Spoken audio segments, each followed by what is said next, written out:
Hai semuanya, kami dari kelompok 1 ingin mempresentasikan hasil diskusi kami dengan judul relativitas. Di sini kami membaginya menjadi 2 submateri. Yang pertama, relativitas Newton yang terdiri atas transformasi Galileo dan percobaan Michelson-Morley.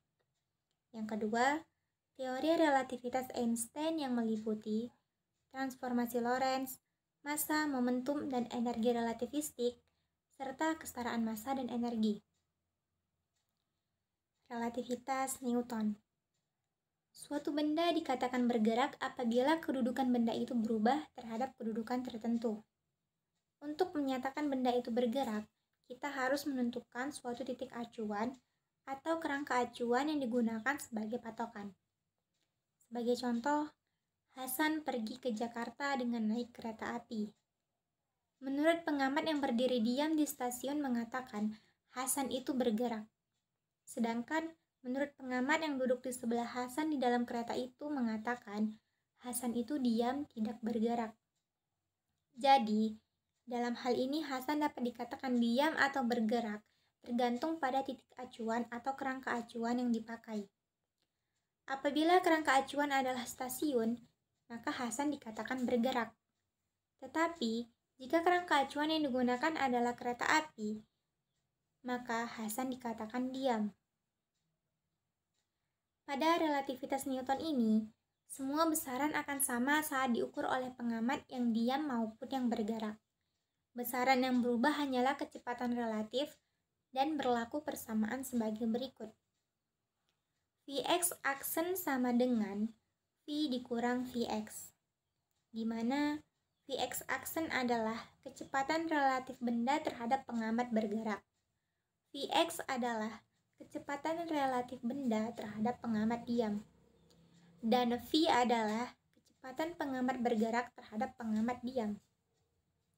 Contoh soalnya, sebuah kereta api bergerak dengan kecepatan 120 km per jam. Pada saat itu, Salim berlari di atas kereta dengan kecepatan 10 km per jam searah kereta. Berapakah kecepatan Salim menurut orang yang berada di dalam kereta api dan orang yang berada di stasiun? Penyelesaiannya, stasiun relatif diam menjadi kerangka acuan terhadap kereta api, dan kereta api sebagai kerangka acuan terhadap Salim. Maka kecepatan Salim relatif terhadap kereta api adalah Vx aksen sama dengan 10 km per jam. Sedangkan kecepatan Salim terhadap stasiun adalah Vx aksen yang besarnya memenuhi Vx sama dengan V ditambah Vx aksen. Vx sama dengan 120 ditambah 10. Vx sama dengan 130 km per jam. 1. Transformasi Galileo. Dalam fisika, transformasi Galileo adalah transformasi dari koordinat dalam suatu kerangka acuan ke sistem koordinat kerangka acuan lain yang bergerak konstan relatif terhadap kerangka acuan yang awal. Untuk menyatakan kedudukan sebuah titik atau benda, kita memerlukan satu sistem koordinat kerangka acuan. Misalnya, untuk menyatakan sebuah benda bergerak. Seorang pengamat memerlukan suatu kerangka acuan dengan sistem koordinat misalnya X, Y, Z. Jadi, kerangka acuan adalah suatu sistem koordinat X, Y, Z di mana seorang pengamat melakukan pengamatan suatu kejadian. Dalam hal ini, kita gunakan kerangka acuan inersial di mana hukum Newton berlaku. Kerangka acuan inersial yaitu suatu kerangka acuan yang berada dalam keadaan diam atau bergerak dengan kecepatan konstan terhadap kerangka acuan lain pada garis lurus. Untuk menyatakan hubungan antara pengamatan suatu kejadian peristiwa yang terjadi dalam suatu kerangka inersial, jika diamati oleh pengamat yang berada dalam kerangka acuan lain yang bergerak dengan kecepatan relatif konstan, maka digunakanlah transformasi Galileo. Kita dapat melihat gambar di atas. Gambar tersebut menjelaskan bahwa kerangka acuan S dengan sistem koordinat X, Y, Z dan S aksen dengan sistem koordinat x-aksen, y-aksen, z-aksen, di mana kerangka acuan S-aksen bergerak di dalam kerangka acuan S ke arah sumbu X positif dengan kecepatan relatif konstan sebesar V1 terhadap kerangka acuan S. Misalkan, kerangka acuan S adalah kerangka acuan yang digunakan oleh pengamat yang berada di stasiun dan kerangka acuan S-aksen digunakan oleh pengamat yang berada di atas mobil truk. Mula-mula, kedua kerangka acuan berimpit, T sama dengan 0. Setelah bergerak selama T sekon, maka kerangka acuan S-aksen telah menempuh jarak D sama dengan V1 T-aksen. Apabila bersamaan truk bergerak, Hasan juga berjalan di atas truk, searah dengan gerak kereta dengan kecepatan V2 relatif terhadap truk, maka kedudukan Hasan dapat dinyatakan dalam koordinat X, Y, Z terhadap kerangka S dan X-aksen, Y-aksen, Z-aksen terhadap kerangka S-aksen. Sehingga kedudukan benda antara keacuan S-aksen terhadap S dapat dinyatakan S-aksen sama dengan X dikurang V1 dikali T sama dengan T, Y-aksen sama dengan Y, Z-aksen sama dengan Z, dan T-aksen sama dengan T.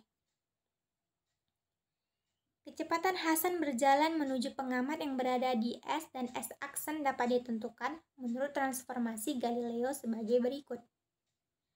Kecepatan Hasan yang bergerak dengan kecepatan V2 terhadap truk bergerak dengan kecepatan V1 jika dilihat oleh ahli yang ada di kerangka acuan S sebesar Vx sama dengan dx per dt sama dengan d dikali V1 dikali t tambah x-aksen per dt sama dengan d dikali V1 kali t tambah V2 kali t per dt sama dengan V1 kali dt per dt ditambah V2 kali dt per dt sama dengan V1 tambah V2.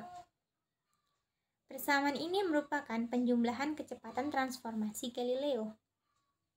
Kita memasuki contoh soal yaitu sebuah kereta api bergerak dengan kecepatan 60 km per jam.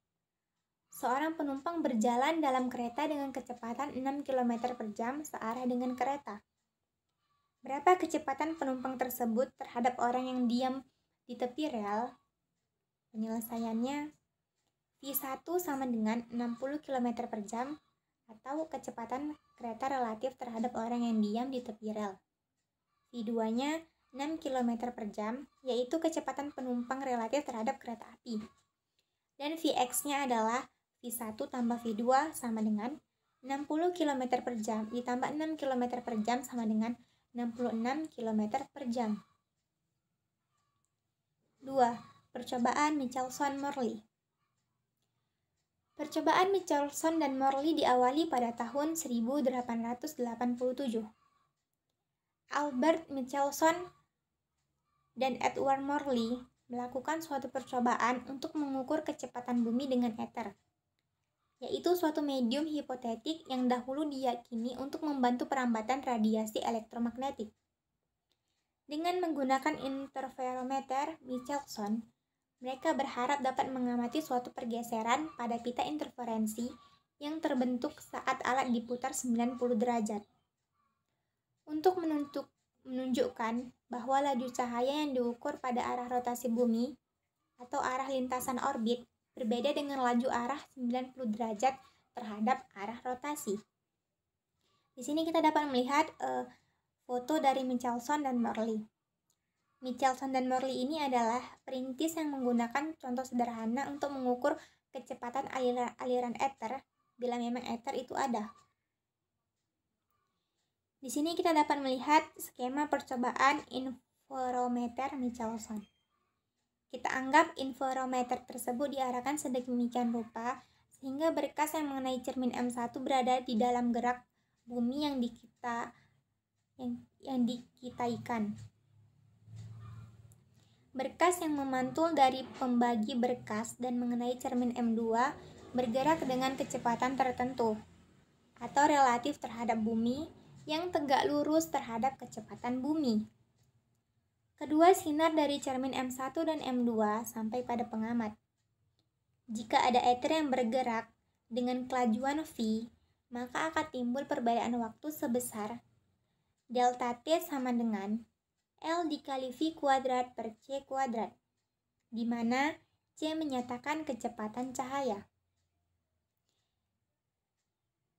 Nilai konstan dari C adalah C sama dengan 1 per akar dari epsilon 0 dikurang mu 0 sama dengan 3 dikali 10 pangkat 8 meter per sekon. L menunjukkan jarak cermin pada pembagi sinar. Perbedaan waktu tersebut dapat dideteksi dengan mengamati interferensi dari kedua berkas cahaya tadi. Pita interferensi yang diamati dalam kedudukan pertama haruslah mengalami pergeseran. Akan tetapi, pada kenyataannya tidak ditemukan adanya pergeseran. Percobaan yang sama dilakukan dengan berbagai keadaan, dan hasil yang diperoleh menunjukkan tetap tidak ditemukan adanya pergeseran. Jadi, dapat disimpulkan bahwa hipotesis yang menyatakan keberadaan ether tidak benar, dalam arti bahwa ether tidak ada. Adapun hipotesa percobaan Michelson dan Morley, mereka menyimpulkan bahwa yang pertama, hipotesa tentang ether itu tidak benar. Ether itu tidak ada. Yang kedua, kecepatan cahaya adalah sama untuk ke segala arah. Tidak tergantung pada kerangka acuan inersial. Contoh soalnya, percobaan Michelson-Morley menggunakan sebuah interferometer dengan lengan-lengan sepanjang 12 meter dan cahaya sodium dengan panjang gelombang 5.900 ampere. Percobaan tersebut akan menyingkap perubahan sebanyak 0,005 pinggiran. Berapakah batas teratas yang dapat dihasilkan oleh kenihilan yang menempatkan kecepatan bumi ether? Jika diketahui, delta N adalah 0,005. Penyelesaiannya yaitu delta N sama dengan V kuadrat per lambda C kuadrat dikali L kuadrat ditambah L dikali LA ditambah LB sama dengan 2LV kuadrat per lambda C kuadrat. Masukkan nilai delta N-nya yaitu 0,005 sama dengan 2 dikali 12 meter V kuadrat per 5.900 dikali 10 pangkat min 10 meter dikali 3 dikali 10 pangkat 8 meter per sekon kuadrat. V sama dengan 4,35 dikali 10 pangkat 3 meter per sekon. Teori relativitas khusus Einstein. Hasil percobaan Michelson-Morley menginspirasi Einstein mengenai sifat relativitas pada benda bergerak. Einstein berpendapat, gerak benda harus ditetapkan berdasarkan acuan yang dipilih. Misalnya, ketika kamu dan temanmu melihat matahari terbenam dari pinggir pantai, kamu merasa bahwa temanmu diam dan matahari bergerak. Sedangkan jika acuannya adalah matahari, sebenarnya kamu dan temanmu lah yang bergerak. Albert Einstein mengenalkan konsep kerangka acuan inersial sebagai suatu kerangka acuan yang memiliki kecepatan tetap. Inersial merupakan sifat kecenderungan suatu benda untuk mempertahankan keadaannya.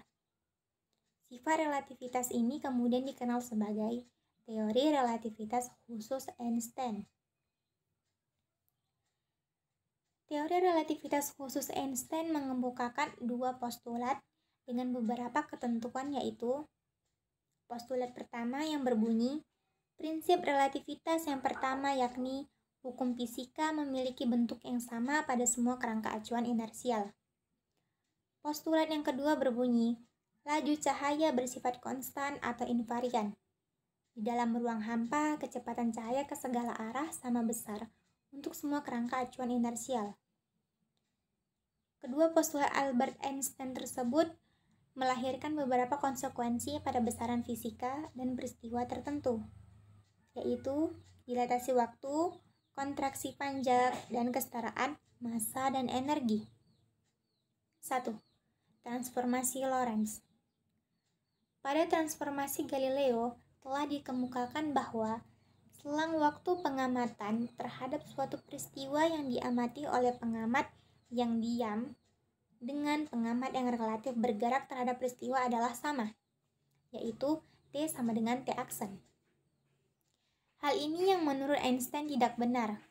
Selang waktu pengamatan antara pengamat yang diam dan pengamat yang bergerak relatif adalah tidak sama, atau T tidak sama dengan T aksen. Karena waktu pengamatan oleh pengamat yang diam pada kerangka acuan S dan pengamat yang bergerak pada kerangka acuan S aksen, hubungan transformasi pada Galileo haruslah mengandung suatu tetapan penggali yang disebut tetapan transformasi. Sehingga persamaan yang menyatakan hubungan antara koordinat pada kerangka acuan S dan S aksen dituliskan sebagai berikut. Di sini kita dapat melihat gambar dari transformasi tersebut. Gambar dari hubungan antara koordinat kerangka acuan S dan X aksen. Maka transformasi Lorentz-nya yaitu X aksen sama dengan gamma dikali X dikurang V dikali T. Y aksen sama dengan Y, Z aksen sama dengan Z, dan T aksen tidak sama dengan T. Faktor pada persamaan tersebut adalah sama karena tidak ada perbedaan antara S dan S aksen dan tidak ada perbedaan antara koordinat Y aksen, dan Z aksen. Hal ini dikarenakan kerangka acuan S bergerak ke arah sumbu X positif pada kerangka S dengan kecepatan tetap sebesar V1 dan yang berbeda adalah T dan T aksen. Contoh soalnya, sebuah lampu diaktifkan di titik X adalah 160 km pada T sama dengan 4 dikali 10 pangkat min 4 sekon. Ketika diamati oleh O, dari kejadian ini, jika dipandang oleh O aksen, mendapat kecepatan 0, c. Berapakah lama kilat lampu bergerak relatif terhadap O? Penyelesaiannya adalah T aksen sama dengan T dikurang V per C kuadrat X per akar dari 1 dikurang V kuadrat per C kuadrat. Sama dengan kita masukkan nilainya, yaitu 4 dikali 10 pangkat min 4S dikurang 0,6 C per C kuadrat dikali 160 km per akar dari 1 dikurang 0,6 C kuadrat per C kuadrat.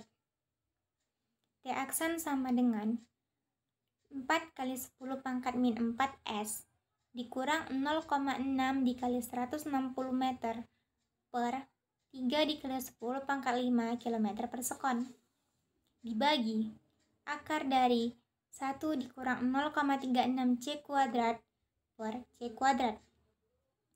T aksen sama dengan 4 dikali 10 pangkat min 4S dikurang 90 km per 3 dikali 10 km per sekon dibagi akar dari 0,64.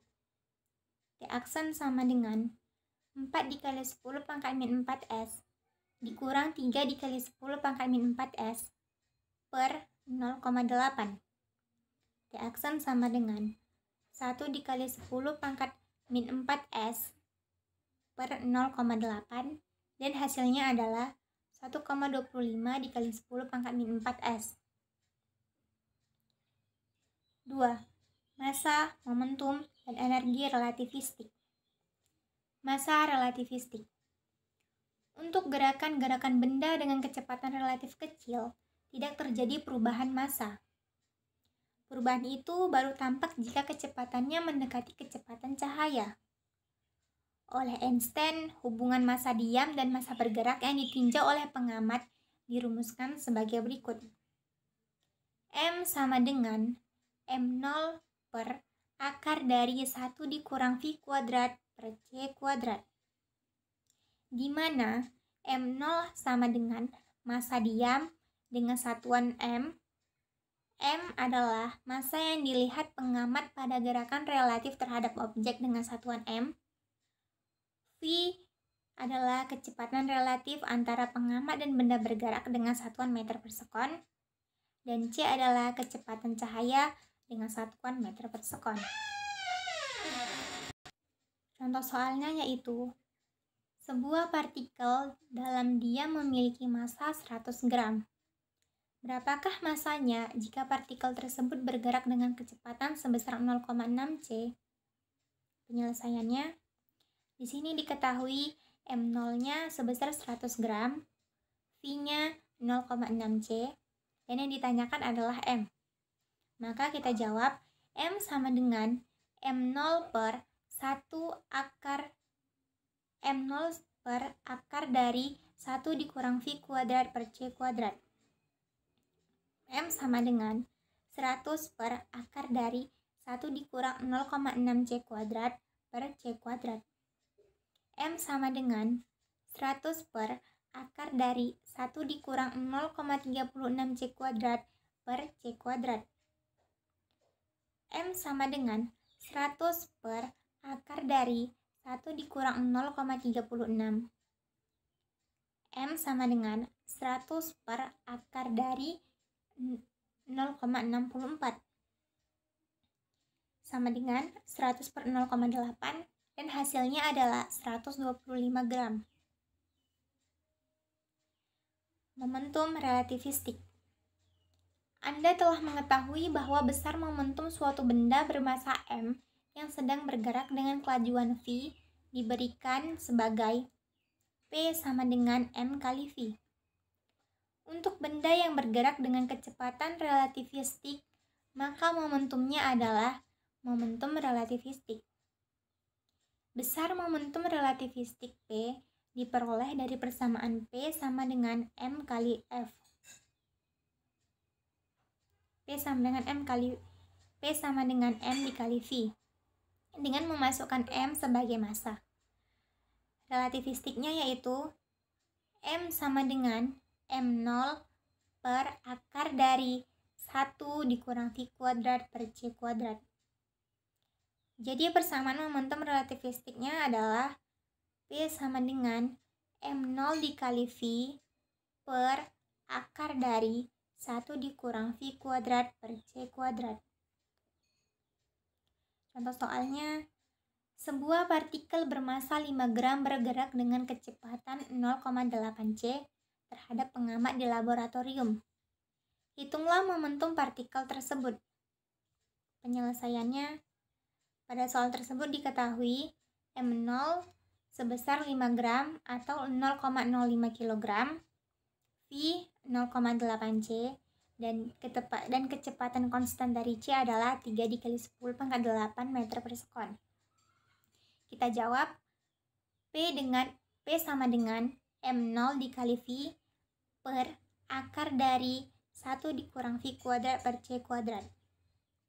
P sama dengan 0,005 kg dikali 0,8 dikali 3 kali 10 pangkat 8 meter per sekon per akar dari 1 dikurang 0,8 C pangkat 2 per C kuadrat.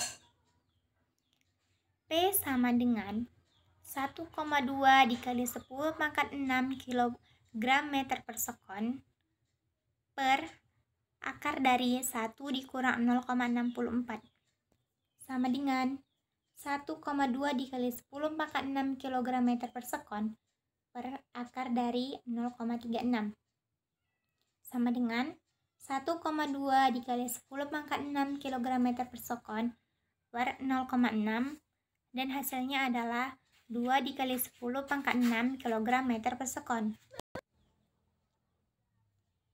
Energi relativistik. Albert Einstein pada tahun 1905 menyatakan bahwa ada kesetaraan antara massa dan energi pada benda yang bergerak mendekati kecepatan cahaya. Pada penyinaran zat radioaktif, selalu disertai energi yang sangat besar. Energi ini diserap dan berubah menjadi panas. Jika benda diam menerima energi kinetik, massa relatif benda akan bertambah. Tetapi, jika kehilangan energi, maka massa relatif benda akan berkurang. Dalam fisika klasik, kita mengenal dua prinsip kekekalan, yaitu kekekalan massa atau klasik dan kekekalan energi. Dalam relativitas, kedua prinsip kekekalan tersebut bergabung menjadi prinsip kekekalan massa energi dan memegang peranan penting dalam reaksi inti. Menurut Einstein, benda yang bergerak dengan kelajuan v akan memiliki energi kinetik. Ini dikarenakan adanya kesetaraan antara massa dan energi. Rumusnya yaitu EK sama dengan mc kuadrat dikurang m0 dikali c kuadrat, di mana EK adalah energi kinetik relativitas, m0 adalah massa diam, m adalah massa total, dan c adalah kecepatan cahaya. Yang merupakan perkalian massa diam dengan c kuadrat adalah E0 sama dengan m0 dikali c kuadrat. Jika sebuah benda dalam keadaan diam atau massa diam, M0 membelah secara spontan menjadi dua bagian massa diam yang masing-masing M01 dan M02, yang bergerak masing-masing dengan kelajuan V1 dan V2. Maka berlaku hukum kekekalan energi relativistik, yaitu energi relativistik awal sama dengan energi relativistik akhir.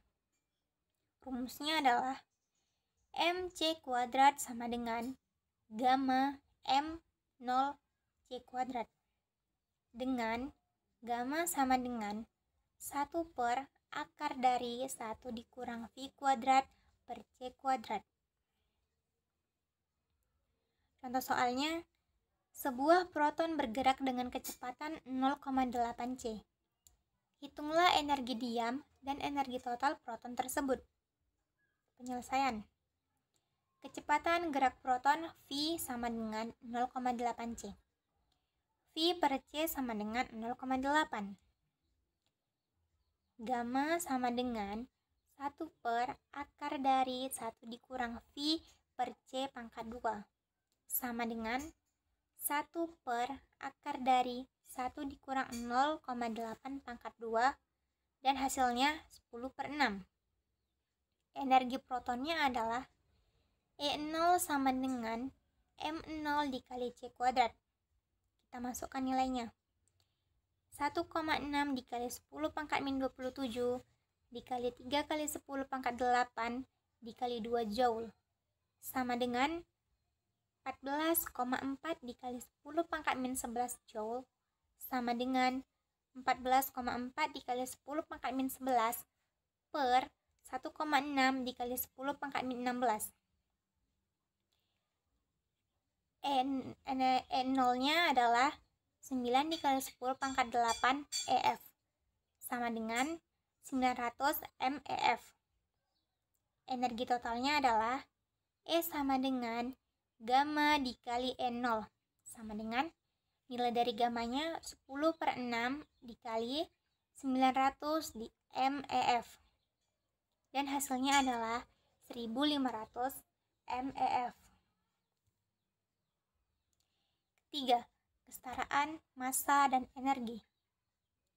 Dikenal sebagai kesetaraan massa dan energi, persamaan paling terkenal di dunia ini dirumuskan oleh Albert Einstein dalam teorinya mengenai relativitas khusus. Melalui persamaan ini, Albert Einstein menceritakan mengenai hubungan antara massa dan energi. Semua benda yang memiliki massa juga memiliki nilai energi yang sebanding dan sebaliknya. Dalam kondisi tertentu, massa bisa menjadi energi dan sebaliknya. energi pun bisa menjadi massa dengan nilai yang bisa dihubungkan melalui persamaan kesetaraan massa dan energi. Persamaan kesetaraan massa dan energi dituliskan sebagai E sama dengan M dikali C kuadrat, di mana E adalah energi, M adalah massa, dan C adalah kecepatan cahaya. Rumus E sama dengan mc kuadrat sendiri dianggap sebagai energi total benda. Bila dijelaskan lebih lanjut, rumus ini turut menunjukkan adanya keterkaitan antara nilai energi diam, energi total, dan massa. E0 sama dengan M0 kali C kuadrat. E sama dengan gamma dikali E0 sama dengan gamma dikali M0 dikali C kuadrat sama dengan M dikali C kuadrat, di mana E0 adalah energi diam dan E adalah energi total. Maka energi kinetik relativistik partikel massa yang bergerak dengan kecepatan cahaya setara dengan selisih antara energi total dan energi diam. Persamaannya adalah EK sama dengan E dikurang E0 sama dengan gamma dikurang 1 dikali E0 sama dengan gamma dikurang 1 dikali M0 dikali C kuadrat. Contoh soalnya, berapa energi diam suatu elektron E di mana massa E adalah 9 dikali 1 di mana massa E adalah 9,1 dikali 10 pangkat min 31. Penyelesaiannya, nilai C adalah 3 dikali 10 pangkat 8 meter per sekon. Sesuai dengan teori relativitas Einstein, maka E0 sama dengan M0 dikali C kuadrat sama dengan 9,1 dikali 10 pangkat min 31 dikali 3 dikali 10 pangkat min 8 kuadrat sama dengan 81,9 dikali 10 pangkat min 14 joule. Ubah hasil di atas menjadi satuan volt. Karena umumnya energi elektron dinyatakan dalam satuan elektron volt atau EF, di mana 1 EF adalah 1,6 dikali 10 pangkat min 19. Maka penyelesaiannya adalah M0 dikali C kuadrat per 1,6 dikali 10 pangkat min 19 sama dengan 81,9 dikali 10 pangkat min 14 per 1,6 dikali 10 pangkat min 19 sama dengan 5,11 dikali 10 pangkat 5, dan hasilnya adalah 0,511 MeF. Maka energi diam elektron E adalah 0,511 MeF. Demikianlah hasil dari diskusi kami. Terima kasih.